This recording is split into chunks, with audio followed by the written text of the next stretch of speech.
Sooner Nation, Thunder Nation, we are back, and it is Beat Texas Week. It is Texas Hate Week here at Just Okay Sports. That is Just Oklahoma Sports.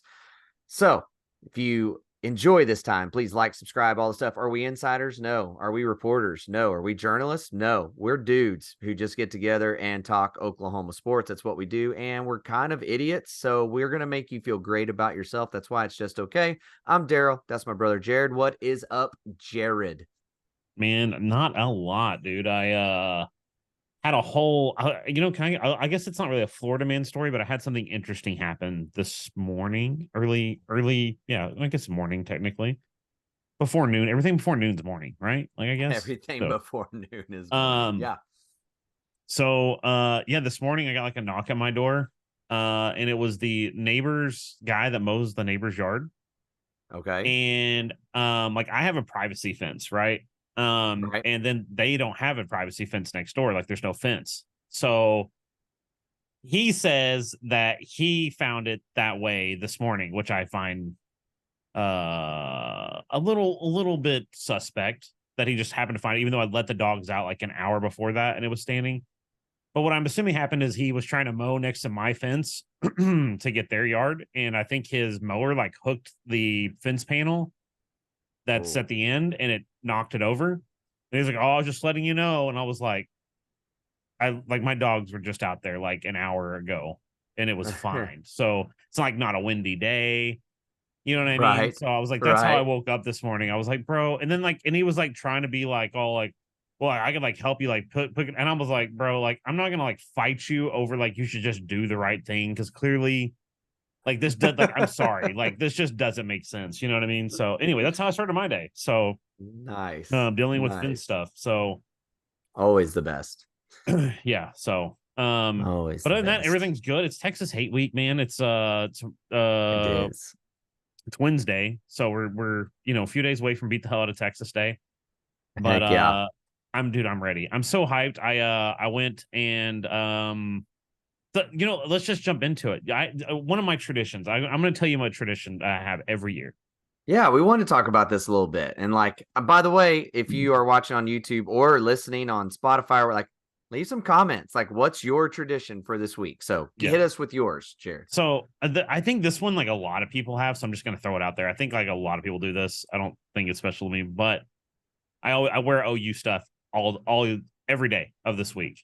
From basically actually really from Saturday till Saturday, I'm wearing OU stuff because I'm wearing it Yes. for. I always do on game day anyway. But now this week, it's like, dude, like I've been having like I remember like I got all of my OU shirts out and like picked the ones out. Like I'm not a very organized person, I'll be honest, but it's like, dude, I had this organized. Like it's laid out, set, ready to go.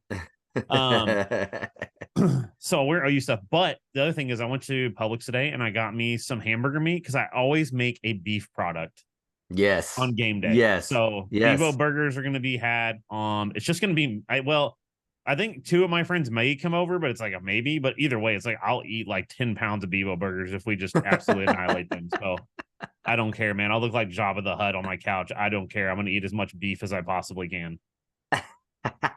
Love it. We do the same typically. Obviously there's some exceptions to the beef rule for us, as far as like us cooking, like if the years we've got to go to the game, we Right. eat down there or whatever. We are traveling this year for the game, so that's a little frustrating, but it's fine. I mean, we've got the game time is blocked and ready to go, so we're good there. But I will be in Arkansas watching the game. So we'll see how that progresses and goes. But yeah, I'm a OU every day wear guy all through the week. I'm one of those as well. I'm a beef guy.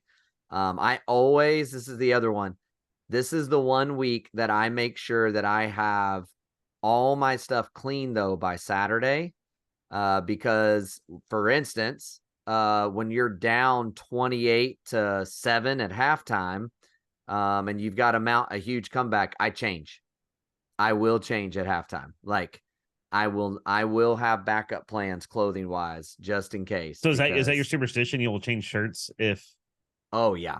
Yeah, if things are going real, I'll change hats, shirts, socks, shorts. Um all And kinds of so things. I have a really weird one, I think. Well, I have a couple of really weird ones. So one, I think this one's normal. I'll also change where I'm sitting on the couch, or like if I'm Yes. sitting or standing, like you know what I mean? Like my where I am Yes. has to Yes. change depending on how the game's going. That's your But then intro like, right? Like, I'm gonna yeah, move to the couch. And if this yeah, doesn't work, then I gotta get weird, like with yeah. changing shirts and all the stuff. Right. Yeah, my deal is I also will take my shoes off, or like if I'm wearing shoes, I'll take them off or put shoes on. You know, like it's a weird thing. But yeah, I'm like, and what's funny is like I've gotten to where I'm not that superstitious with other games. But like this is really like the big game, so it's like the superstition's just held on. You know what I mean? Like I really Yes. don't get that superstitious about other games. But this one, it's like everything gets cranked to 11, which for us, for people that don't know, for us, I think it's like a little bit of that family factor because like for people that don't know, our whole like basically our whole dad side of the family Mm-hmm. is Texas fans, almost exclusively. There's a Grads. few, there's a yeah, Grads. grads for Not one. not just like that's the other side of it. They are grads, they are boosters, they are Yeah, alum and hardcore like Longhorn fans. So it's yeah, all of it. yeah. And there's like a couple of A&Ms sprinkled in there, but not a lot.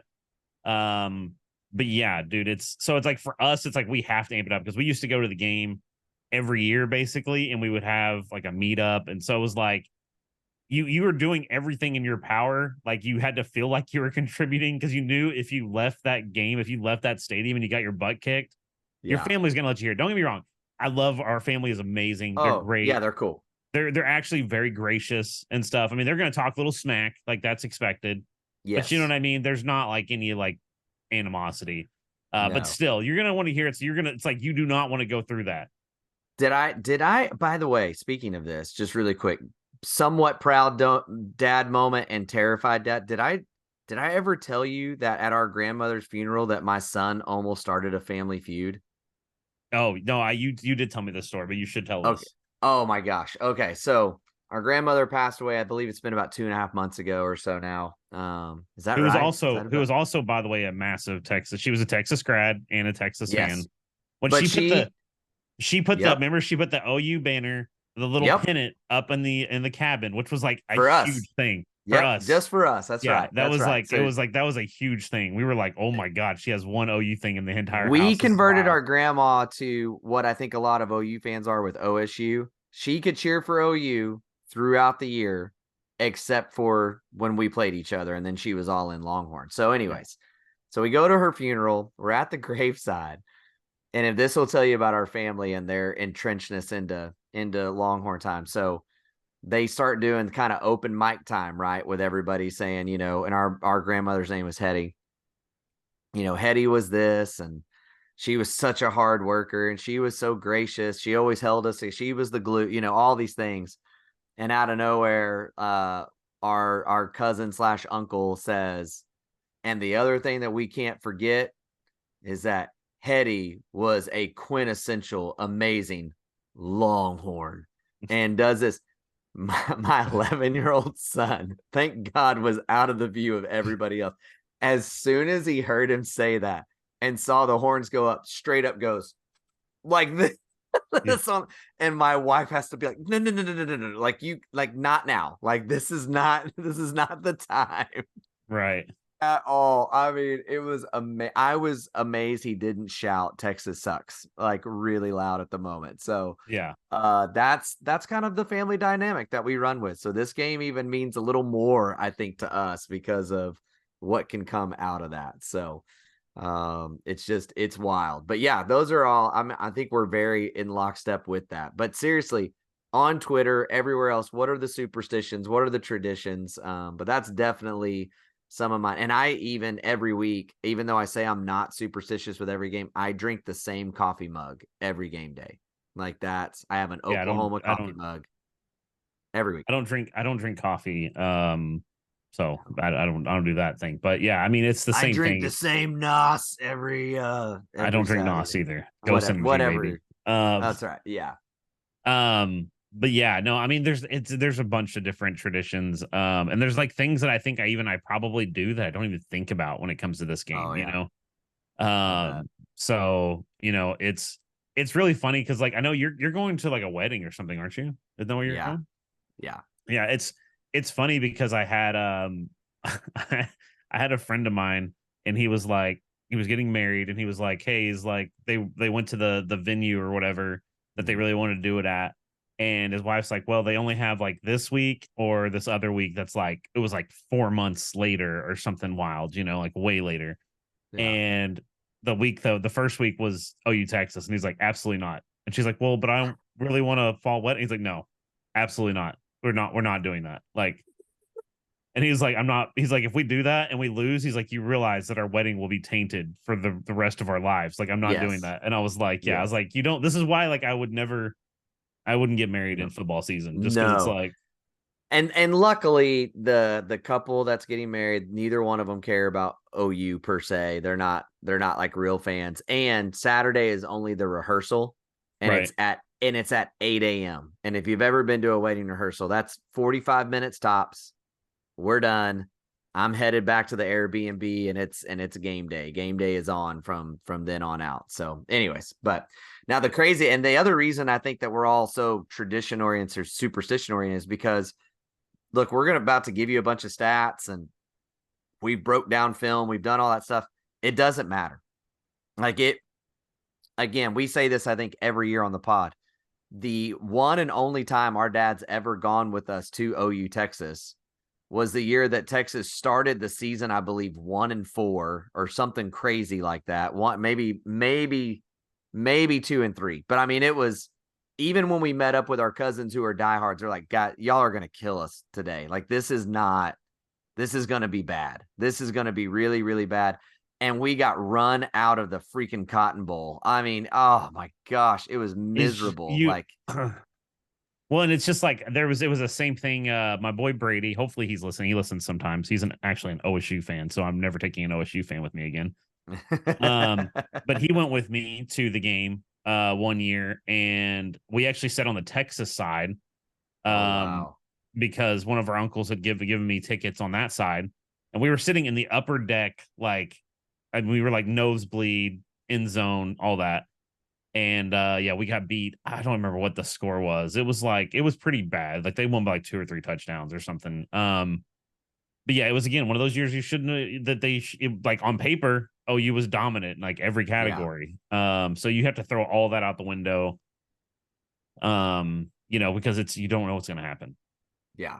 No, I you don't. But, again, I think all fans and then those of us that do things like this, it's part of our responsibility to try to look objectively at what could or could not happen. And then you just have to understand when the energy is as amped as a rivalry game is, and when it's a rivalry game that is split down the middle in a stadium 50-50, momentum means everything. Momentum and confidence is everything. And you don't have to look much farther back than 2 years ago when Texas was rolling and then OU got to go in at half with momentum, and that wave never stopped. It just kept rolling, and the Caleb Williams game happened. So it's there. So if you're a stat war kind of guy, college football graphs, advanced stats preview, all those kinds of things, he does some different kind of analytics in the game. And look, I think it's fair to say it's pretty dang even. Now it's weird because he gives his win probability to 68% for Texas. And yet it's like, for instance, in one category, which is basically his efficiency rate for rushing offense, he ranks us at 49th, and he ranks the defense of Texas at 5, right? So there's a lopsided there, right? But then you go down, and when you're talking about our defense in like points efficiency, so like our defense holding people to no points, he gives us a 3 rating, which is very high. He gives Texas an 89 rating on offense, right? So again, like a Well, very lopsided category. But then there's others that are basically like, he gives us a 5, he gives them a 7, right? He gives us an 8, he gives them yeah, a it's 4. most outside of a few statistical things, it's pretty even across the board. So but here's my thing, and I want to get your thoughts on this because Texas fans have been like, well, who has OU played? And it's like, look, we know that we haven't played Bama. You played Bama and you beat Bama. Yes. However, the more I see out of Bama, the more I'm like, not to say it's not an impressive win. It's more impressive than what we have on our resume. It's not like beating Bama last year. It's not like Yeah. beating like again. This is the worst Bama team In a long literally time. in the Saban era, for sure, in my opinion. Like they have been really bad, and their defense, while the defense has been good at times, very very inconsistent. And their Well, offense is that's the thing. I was about to say, Bama is this. Honestly, if you, the little bit that I got to break down the Texas Bama game, and I've looked a little bit elsewhere, Bama's defense is actually really good, but the offense is so bad early in the season that it's again, it's the when your offense can't score any points, one of two things happens. The defense just wears down, regardless of depth, and they can't keep up, or right, they start to press because they don't trust the offense right. and they give up a big play and then boom, right? Then they're in trouble. So, and I think that's a little bit of what I saw watching them against Texas. So, Yeah, I mean, within that. So, I'm just saying, like I think really when you take my point is when you break down the ranking, if you yes they have Bama on their resume, outside of that it's very very close. And even really when you look at Bama's rankings and stuff, like I said, it's really not that far off just in total right. as an No, aggregate. So I think that's fair. I think that's a fair statement. So, well, let's start breaking it down. Let's get into Texas and start with them. We talk about OU every week. I think if anybody's listening to this podcast, they kind of know where we're sitting with them. But Texas offensively, what do you see from them, Jared, as you kind of looked and dug into the numbers and even watched some tape? What do you see and what do you feel from them? offensively, you said? Yes. Well, I mean, look, Quinn Ewers has looked like a much better quarterback this year. I mean, they were even talking about like his fitness is better. He's much more mobile. He's just making better decisions. So Ewers is something that I think is I wouldn't even call him a weakness, but he was.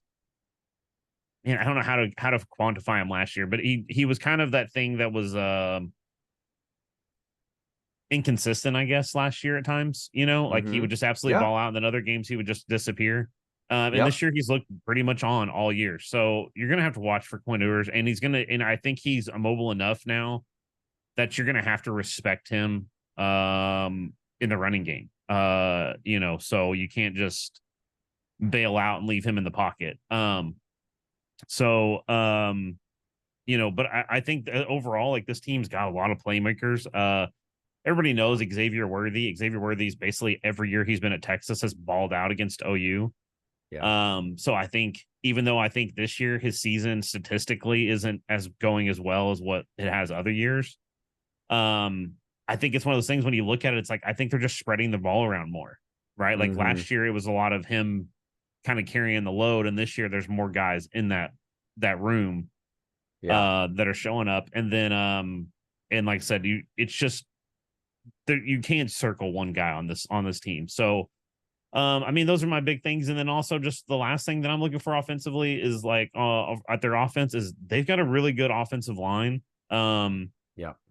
And I think that that's going to be a test. This is going to be the test for the defensive line. And this is going to not only be a test for the defensive line, I think one thing that people aren't acknowledging, this is going to be a real test for the linebackers. I mean, Yeah. Koenig and Stutzman are going to have a top-notch game. They're going to probably have to shed some blocks, Yeah. of guys getting into the second level and things like that. Like it's going to be this is going to be the gauntlet of the season right here in this one weekend. Yeah. Yeah, I think that's fair. Some of the things, by the way, I should have done this to kick it off. Some players, if you don't follow this and you're just kind of a Saturday weekend warrior, number 3, Quinn Ewers, the quarterback, obviously watch. Xavier Worthy is number 1. Number 13 is Jordan Whittington, who, by the way, when it comes to blocking downfield, that dude is a beast and he opens a lot of things for them. Their running back that has kind of taken over on offense is Jonathan Brooks. And one of the big question marks going this game is Jatavion Sanders, who is their tight end. And he is a freaking freak of nature. I mean, he is long. I think he's 6'6", I believe, and can run like a deer. I mean, he is impressive. And if What's he the can't go. is it Whittington? Whittington's the one that's a transfer from Georgia, right? Am I thinking of that right? No, that's AD Mitchell. Jordan Okay. Whittington's he's been a Longhorn start to finish. Yeah, you're right. You're right. He's a very thick, strong looking receiver. I mean, I just don't know how else to say it than that. Like when he steps out there, he looks like an outside linebacker playing wide receiver, and he's Right. got jets and can catch, really good strong hands. But especially they against Bama anyway, they did a lot of bubble game. I think there was one point where like 6 out of 9 throws were a form of a bubble, whether to a running back or receiver. They were just throwing wide and giving them a chance. And it was hilarious because Whittington was the blocker on most of those. And then they tried to throw one to him and let everybody else block, and it completely got blown up. It's like, let that man block. Like let him do his thing. Right. So there's that. But here's the other things I noticed with them. And you mentioned Kanak. Kanak has to have a big game. Last week, he got thrown off big time because you're dealing with a team in Iowa State that does a lot of misdirection in the play itself. And then they also do a ton of shifting. If you really watch Iowa State, there's almost every play there's motion. And on most plays, there's two, right? Like a tight end moving from one side of the formation to another, then a running back coming out. Like they move pieces everywhere to confuse you, but also to get you to tip your hand. Okay. Well, Texas does the same. I mean, there was at one point, there were 8 straight plays with motion. I mean, they motion people all over. And dude, I'm not going to lie. Some of the misdirection stuff they did against Bama was pretty stinking cool. Like they literally had a play, Jared, where they lined up Jatavion Sanders, and I don't know if it was technically an H-back or another tight end or what, but, some kind of like wing player, and they pulled their tackle and then pulled those guys like they were doing a counter run to the left. They had 2 backs in the backfield. They fake it to one. So the back's coming, all the pullers are coming. And then out of nowhere, Jatavion Sanders and the H-back come, and they just stopped on a dime and turned and went the other way. And now they were actually going to block on the edge the other side. So it was like just all kinds of moving parts everywhere, and it went for a big gainer. They did a lot of that kind of stuff within the game. They do a lot of in that game as well, pulling all the action, play action wise to the left, and they actually do it in a way where Ewers actually turns, and so if his back is this, one direction, he'll fake the handoff and then pull a complete 360 and turn and throw the bubble on the other side. So in other words, his back is to that side. He's not going to throw the ball that way. And then they do, right? Right. And then again, 2 plays later, he'll do that same fake handoff with his back that one way and then throw where his chest is instead. You see what I'm saying? So like the dissecting of what's going on is going to be huge in this game. This is going to be BV's defensive prowess versus Sarkisian's offensive prowess. I mean, in a huge way. Well, yes, it is. But again, you're playing a first-time starter, I would say. It's going to come down to not just BV's prowess. I think his defense will be fine. I think he'll know how to get guys in position. Can Kanak see it fast enough? And I have a feeling, just like Iowa State did, Iowa State went from 98% zone to, about 70% counterplay and gap scheme stuff, which threw Kanak off for almost a half. Yeah. And then he caught up. You can't do that this week. It cannot take you a full quarter to figure out where you're supposed to be. It cannot. If it does, the game's over. Like it just is over, right? So that's number one for me. The other thing that they did that I think will be interesting, they mix tempo a lot. I mean, like even the broadcast, like start of the game, in a little bit of a huddle, sending signals in, just kind of taking their time, getting everybody where they want, motion here, motion there. And they did that for 5-6 straight plays. And then I don't know what their signal is for it, but bang, here we go. And they were in hyperdrive for like 4 plays and then slowed it back down again. And that really can mess with a defense. You kind of get in a rhythm of, okay, they're huddling. We have time to get our plays in, all that. And then all of a sudden they're up there and you got to be moving fast. So it'll just be interesting to see for the entirety of the game if the defense against their offense can lock into being basically, let's get the signal, get the call, and get there now, Right. even when they're going slow. Like they have to act on a fast tempo no matter what. Now, the other thing I'll say very quickly, and again, I did not get to watch every game. I watched the first half of the Bama game and I peeked in a little bit on the Kansas game. They're not the greatest ball security team. They're really not. They actually had 2 different fumbles in the first quarter. They had, let me rephrase that. They had 2 fumbles that one got recovered by Texas. So Texas fumbled, recovered it. The other one, I would have called it a fumble. Instant replay said it was not a fumble and would have been like a 17-yard loss for Texas. And then Quinn Ewers threw a ball that a lot like last week where we saw Key Lawrence and we thought he was going to intercept it. And then out of nowhere, he just like his angle was just completely off. They had one of those. So there was 3 potential turnovers in the first 9 minutes of that game that did not go the other way. You're going to have to take advantage of those, and they're going to give you those chances. There was at least 2 chances in the Bama game for Quinn Ewers to be picked off, and they just did not take advantage. And then the calls just didn't go their way on the fumbles. So, Yeah, I mean, I definitely agree with all those. I mean, and it's going to be, I mean, they just feel like a team. I think you kind of highlighted it earlier. You were talking about it in our group text and stuff. Like, and we'll talk about it a little bit more overall, but they're not that team. Like the culture definitely seems to be a little different in Texas. I'll give them that. yes. It does. It definitely doesn't seem like a team that's like, well, we beat Bama, so we've arrived, So anyway, I think that there's going to be, like I said, that mentality of they're not, I feel like previous years, Texas would have had those issues and they would just been like, well, it's fine. We beat Bama. And then like it would have, they would have collapsed later in the season. It seems like that's kind of something that they're still tightening the screws on and they're still working on. You know what I mean? So yeah, I would agree. All right. From a defensive perspective, couple of numbers for you to talk through. Texas is 54th in the nation in tackles for loss.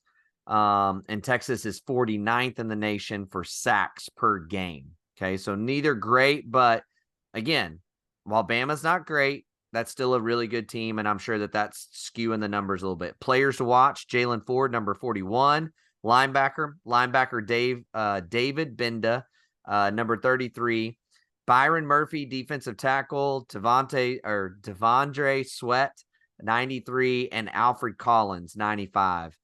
Those are the 5 to watch for sure on the defensive side. But all that said, defensively, Jared, what are you looking for and what do you see when you see Texas in this game? I mean, look, they're in the trenches. They're really, really good. I mean, obviously on both sides, but their D line is going to be, we talked about Cincinnati when we played Cincinnati, and this defensive line is way better than Cincinnati. So they could easily give OU's O-line fits. Like we've talked about how in the run game, especially, they've struggled. And in the passing protection, they've done well, but it's like they're going to get tested in both very heavily. So that's going to be something to circle. And then, like I said, they just feel like that defense that just flies to the ball. Like, when you watch them, again, something that we would see, there's because it's Texas 8 week, I'll highlight it. When CD caught that ball and there was 5 Texas defenders standing around him and he still ended up scoring a touchdown.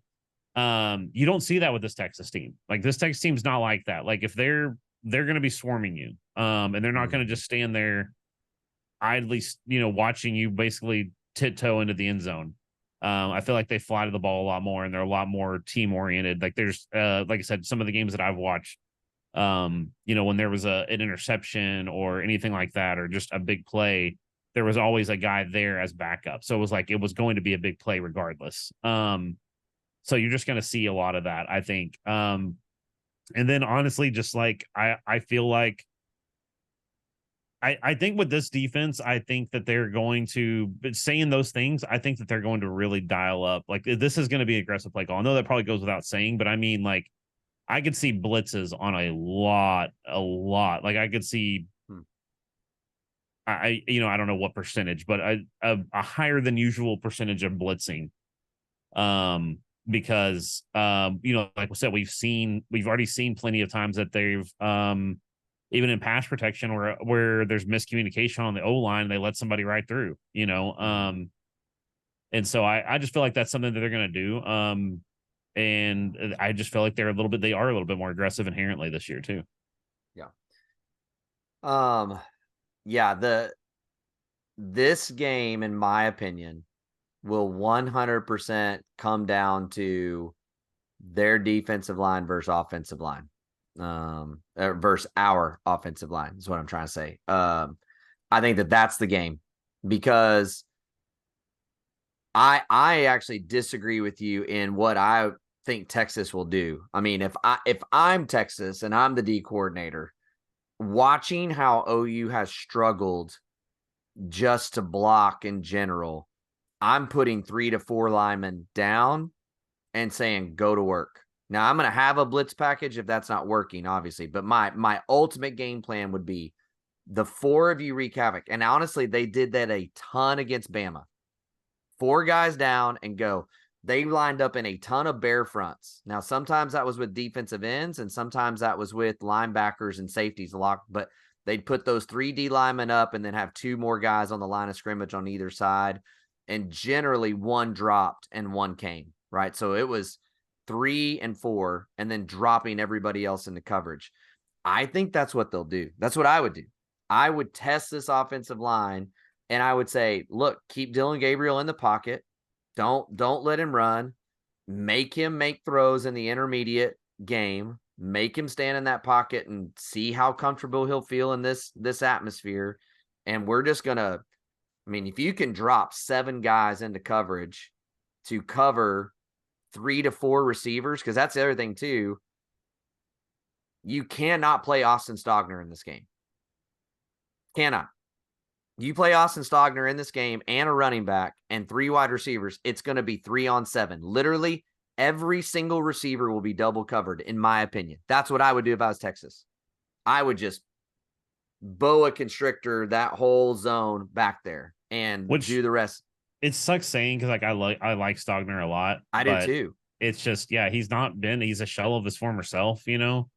And I don't disagree with you. I just don't think he's a threat. I don't think we have a threat in the tight end room right now. No. Now, in the red zone, I put him out there. Yeah. Right. I would still do that just because of his sheer size and height. I think you can do a few little pocket pass type things, you know, to him down there. But if it's not inside the red zone, he's not going to block anybody, and he's not a threat in the pass game to go get open for sure. Can I just say one thing I don't want to see us do against Texas? Yeah. Is the Jackson Arnold power run game. Let's just not do that. Let's just not. How does that sound? Yeah. I don't understand it. I still to this day. I mean, I think there's gonna be some crazy, you know, I even think that they may do like a little bit of that package and then maybe have like some sort of double pass, or like they did the whole jump pass thing.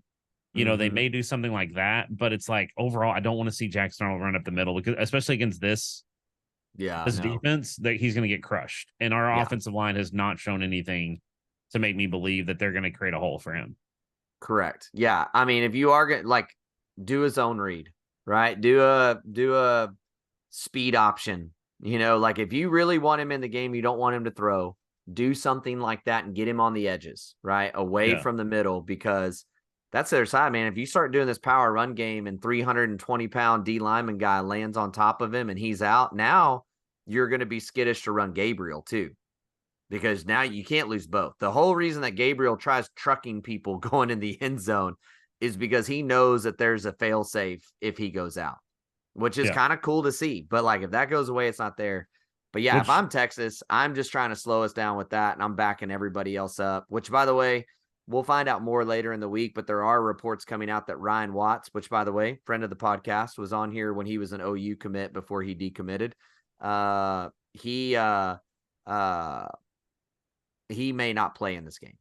And that would be huge, because he's a 6'4" corner that can run, and he would eat up some space. But that's what I'm doing if I'm Texas. I'm trying to limit the amount of blitzes I have to do. And I'm trying to force OU to patiently come down the field. And if they run the ball, I mean, if I'm a D coordinator with that line, I think I can stuff the run with 4 guys. I don't think that's Yeah, hard. and I want to see. That's one thing I want to see. I know we're not talking about, I guess, OU's offense yet, but last week Dylan had a little bit of that Baker vibe, that real little bit of a Mm-hmm. chippy. Like, I wouldn't mind seeing a little bit of that. I really wouldn't mind seeing a little bit Yeah. of that from him. I'd almost feel like I would want to see more of that than I did last week. Yeah. So, but yeah, I mean, look, I hate Texas with a burning passion. But like I gotta, like, it's one of those things. Like I feel like this is a comparison I made between, and this is gonna enrage, I'm sure, some fans, but like the difference between Oklahoma and Texas's rivalry, where there's like yes, we hate each other to like a crazy extent. Like we can still like not like we can tip the cap and be like, you're a good team, right? Like at the end of the day, Yeah. you're good. Especially like in the early 2000s, it was like that you knew that game was going to determine who was fighting Oh for a Big 12 gosh. title or who was going to go Yep. to a national title. National title. Yep. So you had to respect that they were a good team, and it's like I feel like, it's so funny to me to see all these like I'll just say Big 12 schools. I'm not going to highlight anybody, but they're all like trying to trash OU still, and oh, we're going to be Hmm. glad you left and all this. And it's like, bro, like we have a mutual respect. Texas is a good team, guys. Like Texas is a team. You're going to have to respect them. Even if the score somehow was like, 60-14 or whatever, doesn't mean that they're a bad team. It's just that's how this game goes sometimes. This game Yeah. sometimes has that weird. We've been there. If you've never been to the game, like this is one of Oh my those. gosh. That tells me, if you ever want to get into college football, if you're ever taking somebody and you want to get them into college football, Take them to that this one.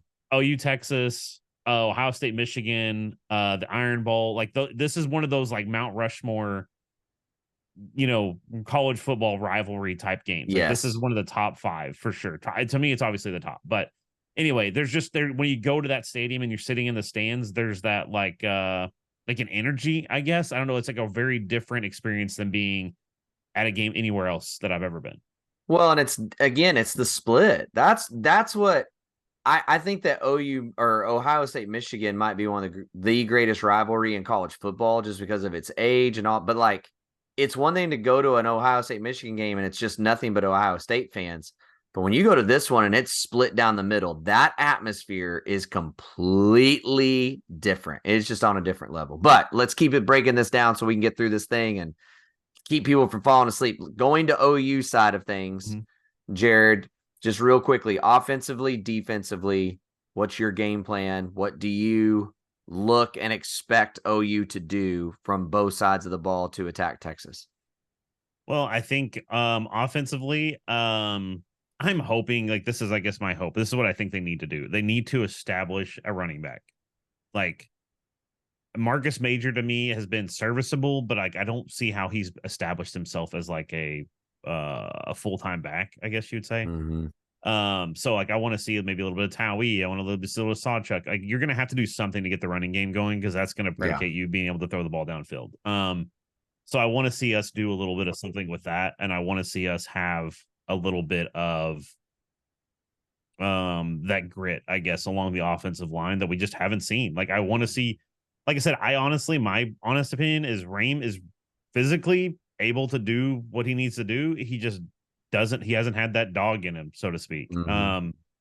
So I want to see a little bit of that. And then defensively, it's gonna be basically do what you've been doing and play Texas like you've played every other team, Yeah.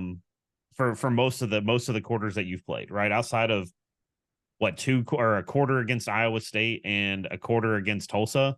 You basically you've shut everybody down. You've kept everything in front of you. The one thing that they're going to have to do, because like you said, Texas uses that bubble screen a lot. They use a screen game a lot, and OU's done a very, very good job this season of shutting that down. Yeah. They get off the corners are getting off blocks. I mean, it's just they're getting downhill. And they're going to have to do that, and they're going to have a bigger challenge than they've had all season in doing that. But like I said, they're going to have to keep everything in front of them, and they're going to have to, like you said, when you get those plays where you have the ball that's lofted up in the air, you got to play that ball. Like you got to make that play, because that one play can swing the entire momentum of the game. Yes. And so I mean, those are the things. Like really, it's like I feel so. This is, oh my God, this feels weird to say being an OU fan. I feel so much better about the defense than I do the offense. The defense is just like literally do what you do, just turn the dial a little bit more, right? Like Right. just do. You're just gonna have to play a little bit better. And then the offense, it's like, okay, you've got some things you need to figure out. So that's where Hmm. I'm at. I mean, I think the defense is going to be, if they play like they have been, I think it's going to be a solid game. Yeah. Yeah. And I think, Cincinnati game, I think, is the game plan here, right? I was actually shocked in the Cincinnati game how much blitzing we did. Because I kind of expected them to sit back a little bit more and try to keep Emory Jones in the pocket. Right.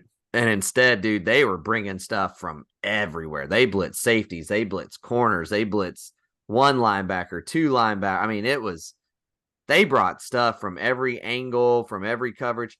I think that's what you have to do with Quinn Ewers. You've got to get him uncomfortable and try to get him to force a ball up. I don't know what his numbers have been through the rest of the season. This was kind of fascinating. During the Bama game, from the 2022 season through the Bama game, he was only completing 22% of passes over 20 yards. That was on the screen during the Alabama game, which I thought was a very interesting stat. Now, what's funny is he threw a ball where he totally missed a guy wide open, and it should have been an interception that, again, the safety misplayed. But then the next deep ball they threw was great coverage, and freaking Ewers dropped a dime. I mean, way down the field for a touchdown. It was wild. So I don't know what we'll see there. But yeah, defensively, man, confuse him, move stuff around, and make him make a mistake, right? And keep shutting down the run game like you have all year. I think that's the blueprint on that side of the ball. On the offensive side, I mean, I think the offensive line's the key. There is nothing in me that believes we're going to have a run game. And so, unfortunately, to me, it's going to be wide receivers get open, get yards after the catch.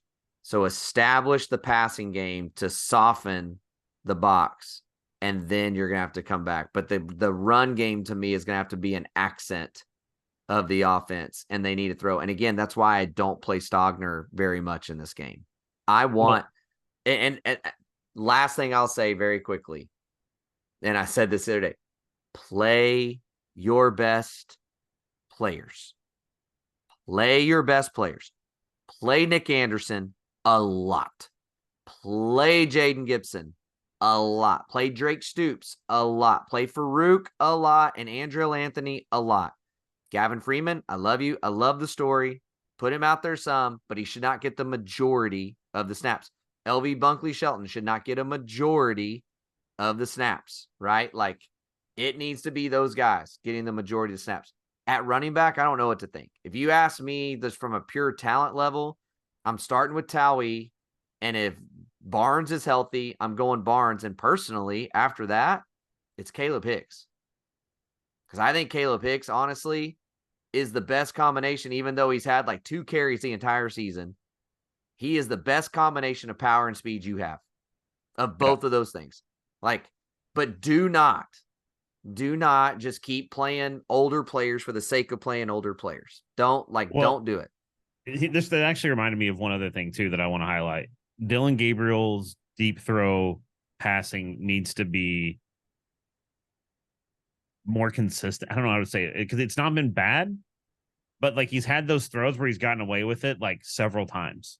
Yeah. Like there was the play against Iowa State where he underthrew the guy by 15 yards and he had to come back and get the ball.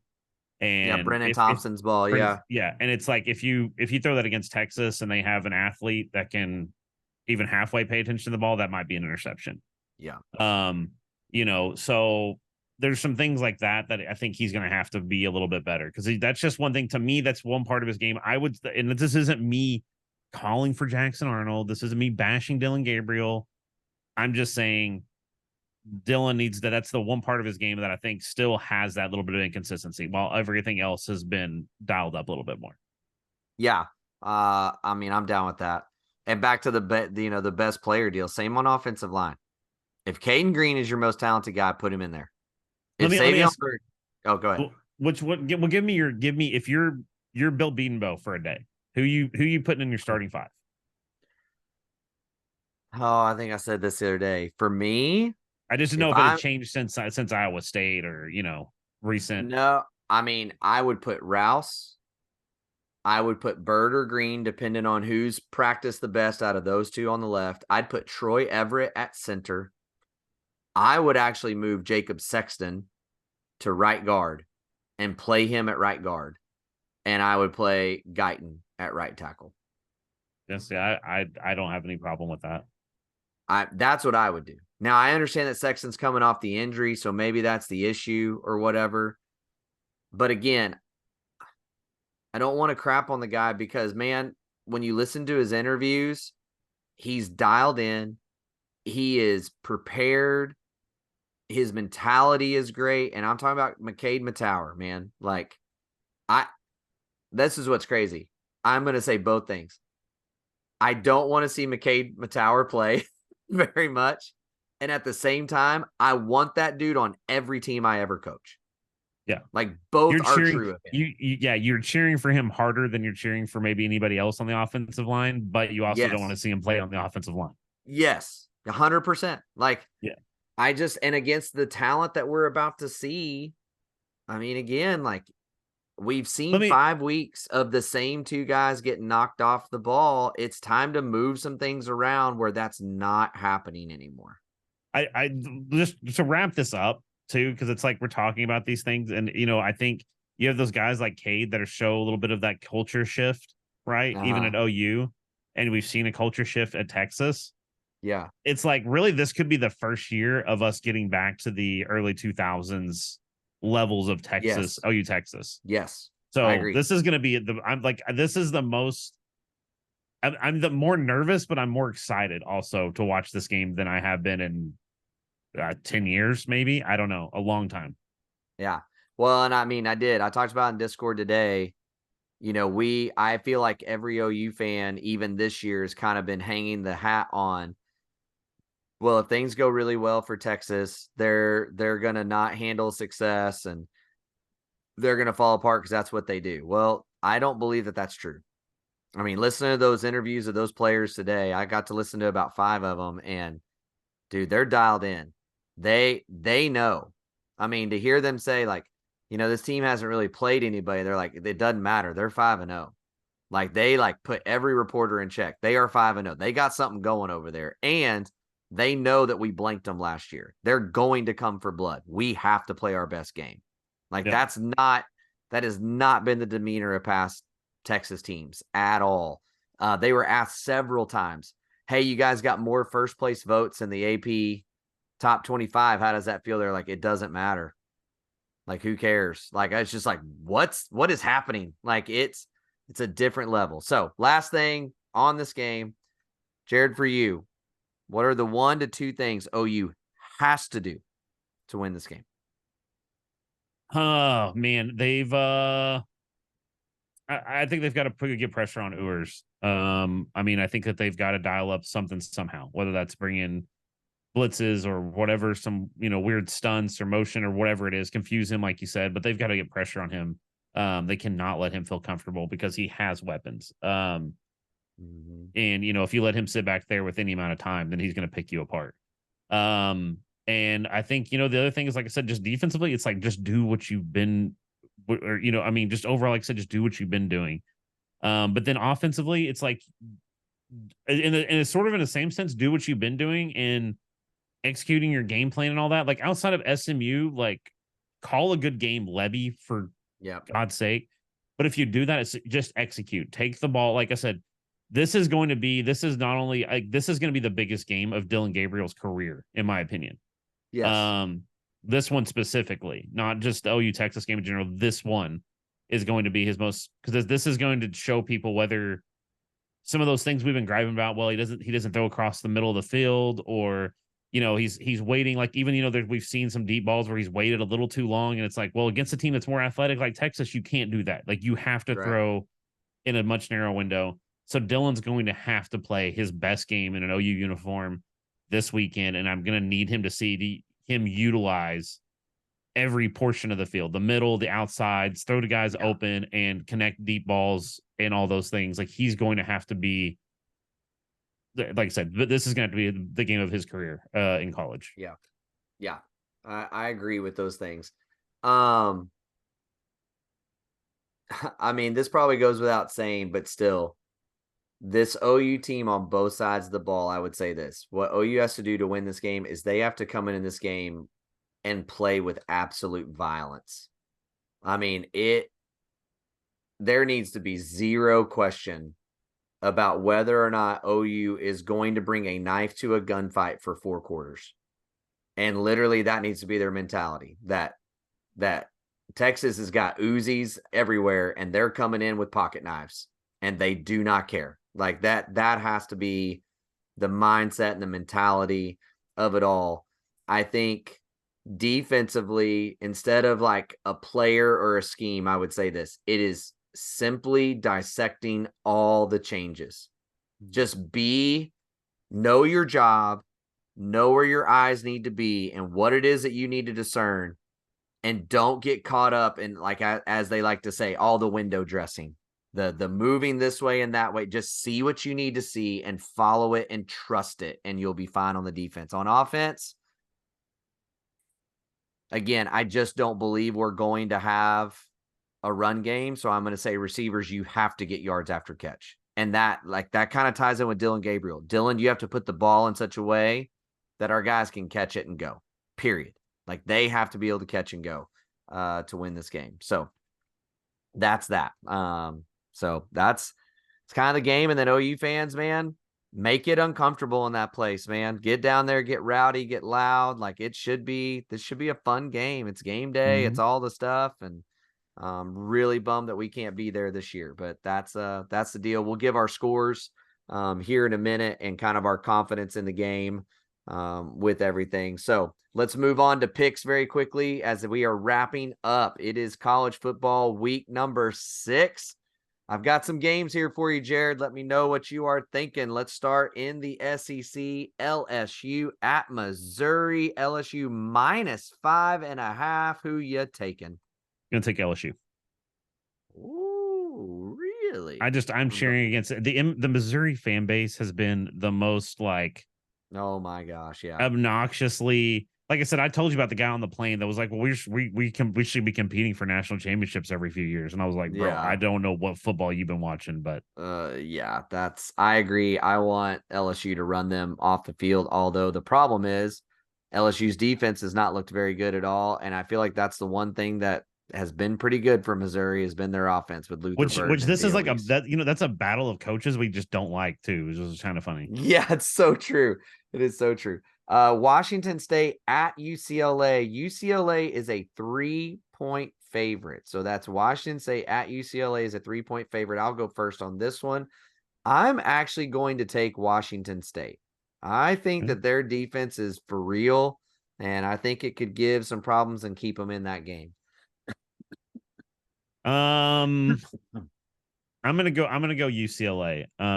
Just to go a little different, but I do think that they're gonna. I do like what Chip Kelly's doing there, so I think I'm gonna go with him. Okay, fair enough. How about this one? It's the time for Nick Saban versus Jimbo Fisher. The feud is back. Bama at College Station A&M. The line is a whopping 1.5 for A&M. They are a 1.5 point. That's wrong. You wrote that wrong. Oh, it's 1.5. Sorry, for Bama. Bama. Sorry, Bama is the 1.5 favorite. I apologize. Yeah. Just okay. Yeah, it is. I'm going to take Bama. I mean, I know that they have problems with their QB and all that sort of stuff, but man, I can't even cheer. What is a weird time in our lives where I'm cheering for Bama and not A&M? I don't know. Anyway, that's like a hope. That's a hope pick. I'm going to go Bama just because I want A&M to get crushed. I'm going Bama as well. If there's a defense in the SEC that's going to make Bama's QB room look good, it might be Texas A&M. So, yeah, maybe so. They are one of the top leading teams for tackles for loss, though. They're at A&M. That's the only thing that gives me pause. But I just believe that Bama's going to find a way in that one. All right, another good one in the SEC, Kentucky at Georgia. Kentucky at Georgia. Georgia is a 15-point favorite over Kentucky. Where are you going, Jared? Well, I'm gonna take Kentucky to cover because I don't believe in that Georgia defense. Or sorry, Georgia offense. Sorry. So I Just think they'll okay. cover. Yeah. Wow. Dang it. I am too. That I just knew So you were going to right take now, Georgia. all of our picks are the same except for the Washington State UCLA game. So this is That great. is correct. This is just awesome. All right. How about Central Florida at Kansas? Kansas Hang on, let me is turn it down so none of my neighbors don't hear me and come knock on my door. Um, Kansas is a 1.5-point favorite, and I will go first on this one, so you can decide what you want to do. I'm going Kansas all day. I think Daniels is back and playing this week, from what I've heard, and I think that that's a difference maker for them. So I think that they're going to be coming off a big loss to Texas, mad, and they get their quarterback back, and I think they cover. I'm gonna take UCF. I Ooh. think they had a tough time last week, tough loss, and I think they're gonna come out a little angry. And I don't know, even if Daniels plays, I think he's a little fragile at this point. So I think he's one hit away from being out of that game. Interesting. Okay. And the last one, the most important one, OU Texas. Texas is favored by 6.5. They are favored by 6.5. Jared, what are you picking and what is your score? Oh man, I'm gonna have to do some advanced calculus and think about it. No, give me the Sooners, baby. Give me the Sooners. They're gonna win. Not Wow. only that, they're gonna win by 2 tutties. Wow. Do you have an actual score or just two? They will win by 2 touchdowns. I will do. They're gonna win 31-17. Wow. Okay. That's impressive. I can't believe that I'm about to do what I'm going to do. It breaks my heart, but it's going to happen. I'm picking Texas. I think Texas is going to win the game. I think that in the trenches, they have us. And I think, especially for the offense, I think that they are going to stall our offense out. Our defense is going to play great. And then somewhere near the end of the third quarter, fourth quarter, they're just going to start to break because they can't win it by themselves. That's what I think is going to happen. I do think it's a lower scoring game than most think because I think both defenses are actually pretty good. But I am going to take Texas at 27, OU 17. That's where I'm at. Okay, so Daryl's And starting his Texas podcast. I think next week is what I heard oh my there. gosh, dude. I mean, I don't want to pick it. If our offensive line had improved at all, I would be maybe going the other way. But I think that that is literally the difference in the game. Again, just to reiterate for our audience, for both of you listening, everything goes out the window in this game. Everything goes out the window. Yes. So like I said, if somebody came to me and was like, I'm from the future and the score tomorrow is 77-0, I'd be like, okay. Like I have I can't argue that. Possibly. Yeah. Yeah. So I mean, let's be real. In 2000, I was watching that and listened to Bob and some guys on the radio today, and he was like, it was Trent Rattery. That's who it was. Trent Rattery and Bob and those guys were on the radio, and they were like, man, we hadn't played well leading into the Texas game. Like, we really, we had struggled. And like Bob even talked about, he said, we got up 42-17. I got on the radio and went, guys, we're pretty good. Like, yeah. that was the first moment they thought that, like, and again, anything can happen in this game. Like, there have been some weird things go down in this game. But if I'm looking at it objectively, I just don't believe that we have more talent in the trenches, and that's where ball games are won. And can we just say, we haven't even mentioned this, there's a chance that we see Texas again in the Big 12 championship game. Yes, there is. And we'll wait till after the game, see where everything is as far as because the tiebreaker this year for the Big 12 is very strange. And it's going to be an interesting. I still believe that those two teams should play each other at the end, but there's actually a chance that they don't. And that is going to be fascinating to see how that goes and how that plays out. I just don't see anybody else in the Big 12 that's could run the table. I don't think it will be either. But what I think is, I think there could be 3 to 4 teams that have one loss. That's what I think. But that's what I'm saying. I don't see anybody else that could have one loss, even. UCF, maybe, but they've already got their one loss against a bad Baylor team. Yep. West Virginia, I think, is undefeated right now in the Big 12. K-State has a loss outside the Big 12, right? So they would be the other one. I mean, K-State's one team I'm looking at. I think Cincinnati has a slight chance. Or no, they've already lost again. They've already lost their second. Yeah. UCF is one that they already have their loss, but if they keep going, and then look, Kansas lost to Texas. I mean, is it crazy to think that OU could win on Saturday and then Kansas come back and beat OU? So here's the rankings right now, just so you know. So I want you to give me real quick as we wrap this up. Okay. You got OU and Texas undefeated. The only other undefeated team in the conference is West Virginia and Kansas State. Yeah. So, and then you have Kansas with one loss, BYU with one loss, TCU with one loss, Baylor with one loss, Iowa State with one loss, and Texas Tech with one loss. And I guess Oklahoma State with one loss, even though they've only played one and they lost it. BYU is another team to watch for. So UCF as actually 0 for 2 in the Big 12.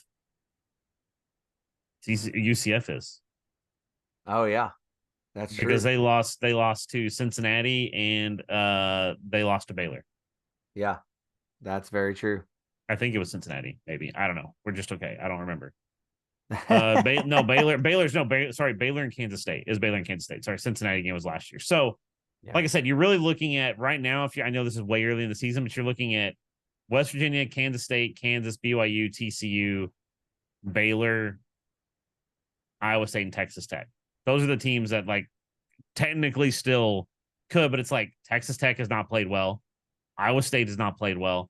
Baylor has not played well. Nope. TCU has not played well. BYU is like an unknown quantity, but I don't feel like they've played great. And Kansas is highly dependent on Jayden Daniels playing. So, like you said, and then West Virginia, I just don't know. It's hard to look at West Virginia and be like, that's not fool's gold, right? So far, because but they're always good defensively. I mean, again, they're gonna be able to keep themselves in games. Well, I guess my point is, you have OU, Texas, West Virginia, and Kansas State. So Kansas State, maybe. Well, and again, I've got to go back and read it, but it's basically the common opponent. If it's not head to head, then it's the highest ranked common opponent the two teams have played, and whoever beat that highest ranked opponent goes. The Big 12 has got to do.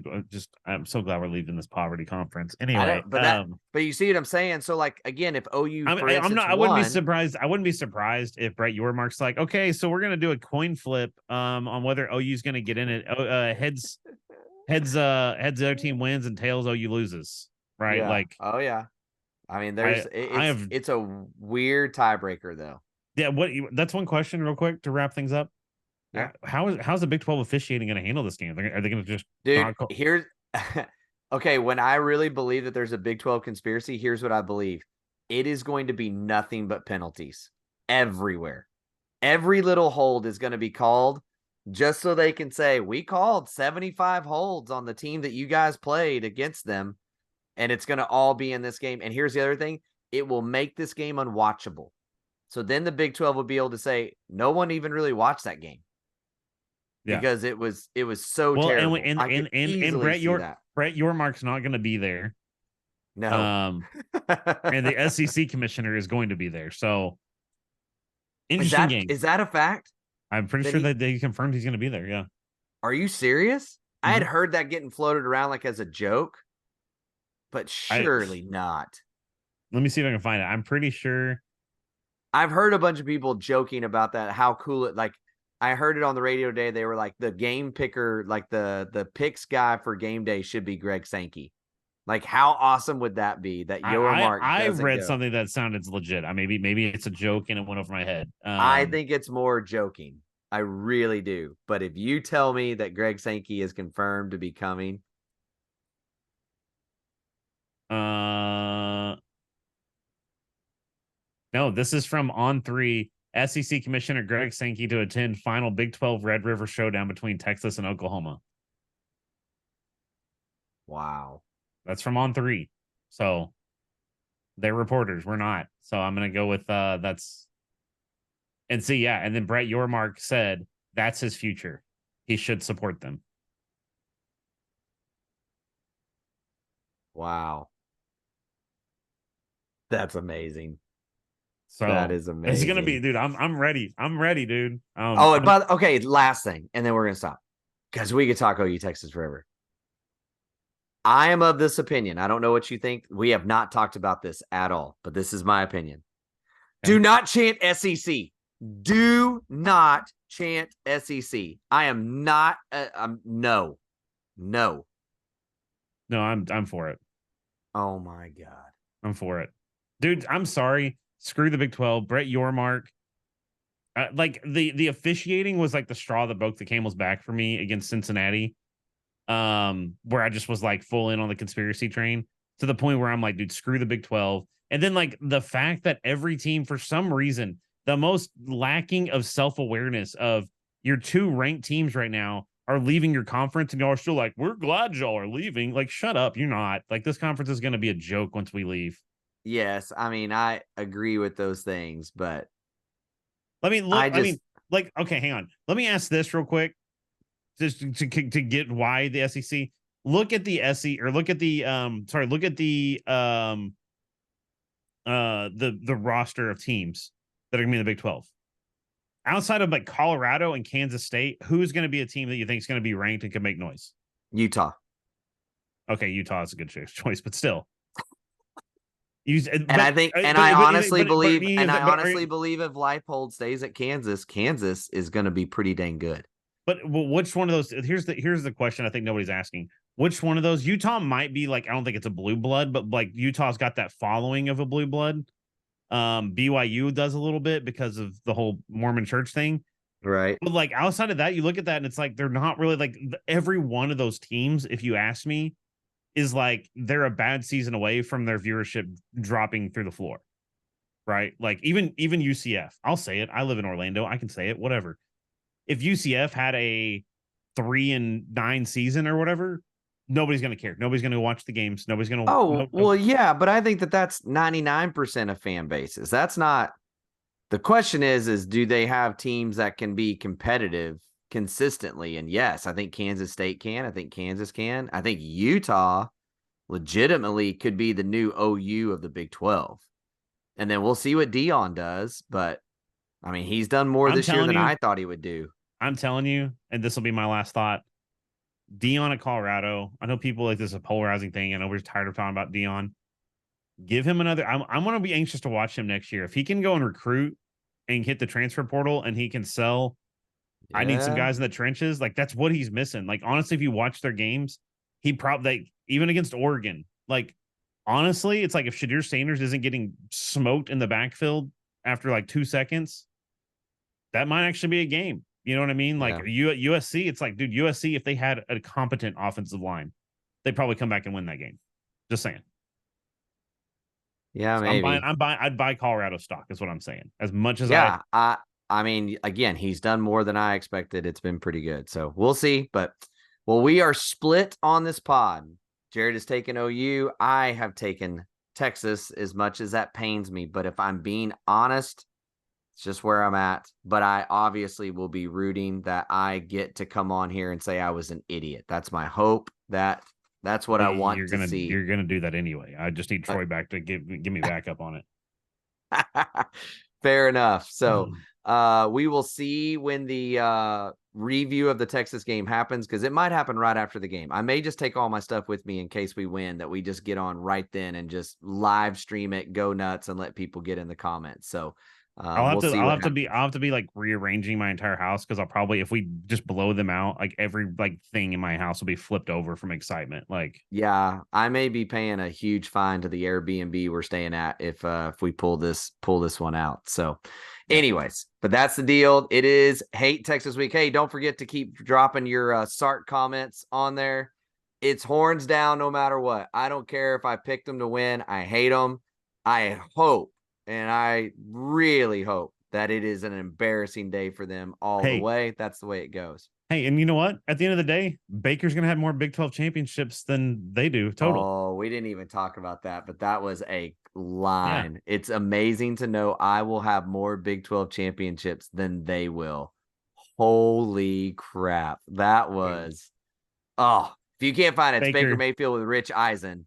Rich Yeah. Eisen interview, and he said, what is amazing to know is I will have more Big 12 championships than Texas does. Like, bang, You know drop what? mic, done. Hey, just throwing it out here. We need to tag Baker in this and be like, hey, Baker, you can come on the pod and just Oh rant my about how gosh. much you hate Texas for an hour and we'll sit silently. We don't even care. Yes, We'll give you a platform. 100%. 100%. So, oh man, that's all we've got. We're having a great time. We hope you are too. I'm Daryl. That's Jared. And we will talk to you guys later. Bye, Baker.